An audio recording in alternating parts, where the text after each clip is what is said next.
Hello student, आज हम लोग भाषा सेतु का चैप्टर फर्स्ट पढ़ेंगे। मेरा देश एक कविता है।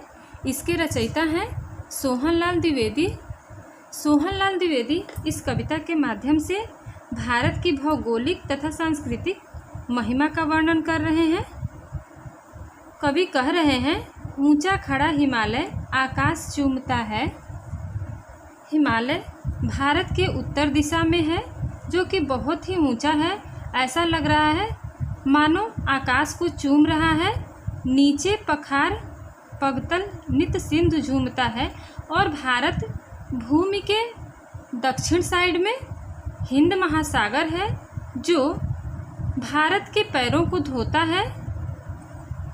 गंगा पवित्र यमुना नदियाँ लहर रही हैं। गंगा और यमुना जैसी पवित्र नदियाँ यहाँ बहती हैं।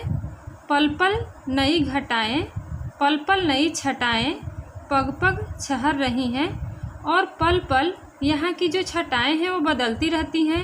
कभी दोपहर, कभी धूप हो जाता है, कभी वर्षा हो जाती है, कभी छाँव हो जाता है। इस तरह यहाँ की जो छटाएं हैं पल पल बदलती रहती हैं। पग पग छहर रही हैं। और थोड़ी थोड़ी दूर पर यहाँ तरह तरह के दृश्य दिखाई पड़ते हैं। कहीं पहाड़, पर्वत, नदियाँ, झरने, रेगिस्तान, इस तरह तरह तरह के दृश्य थोड़ी थोड़ी दूर पर यहाँ दिखते रहते हैं। ऐसी पुण्य भूमि, ऐसी भारत भूमि हमारी पुण्य भूमि है, हमारी जन्मभूमि है, हमारी स्वर्ण भूमि है और हमारी मातृभूमि है। झरने अनेक झरते जिसकी पहाड़ियों में, और यहाँ की जो पहाड़ियाँ हैं वहाँ से झरने निकलते हैं। चिड़िया चहक रही हैं हो मस्त झाड़ियों में, और यहाँ की झाड़ियों में चिड़िया मस्त होकर चहकती रहती हैं, बोलती रहती हैं। अमराइयाँ घनी हैं, कोयल पुकारती। और यहाँ के जो बगियाँ हैं वो आमों से भरे हुए हैं। और आमों के जो घनी बगियां हैं उसमें कोयल बोलती रहती हैं, कूं कूं करती रहती हैं। बहती बहती मलय पवन है, तन मन संवारती है। और यहाँ की जो हवा है वो सुगंधित बहती रहती है, जो हमारे तन और मन को हर्षित करती है, आनंदित करती है। ऐसी भारत भूमि हमारी धर्म भूमि है, हमारी कर्म भूमि है, हमारी जन्मभूमि है और हमारी मातृभूमि है। जन्मे जहाँ थे रघुपति, जन्मी जहाँ थी सीता। हमारे देश में ही राजा रामचंद्र ने जन्म लिया था और माता सीता ने भी जन्म लिया था। श्री कृष्ण ने सुनाई वंशी पुनीत गीता, और श्री कृष्ण ने यहाँ अपनी मधुर वंशी सुनाई थी तथा पवित्र गीता का संदेश दिया था। गौतम ने जन्म लेकर जिसका सुयश बढ़ाया, और गौतम ने यहाँ पे जन्म लेकर भारत देश के मान और यश को बढ़ाया।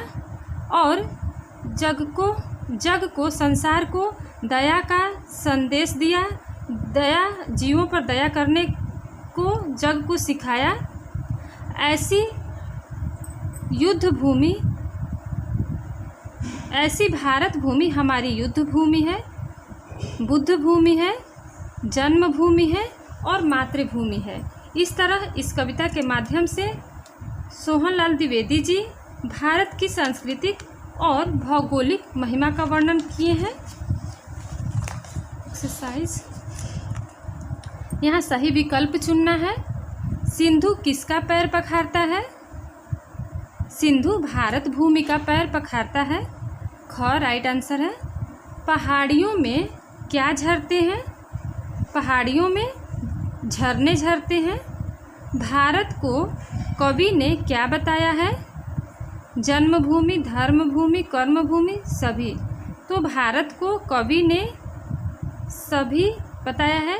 घ आंसर होगा। गीता का उपदेश किसने दिया था? श्री कृष्ण ने दिया था।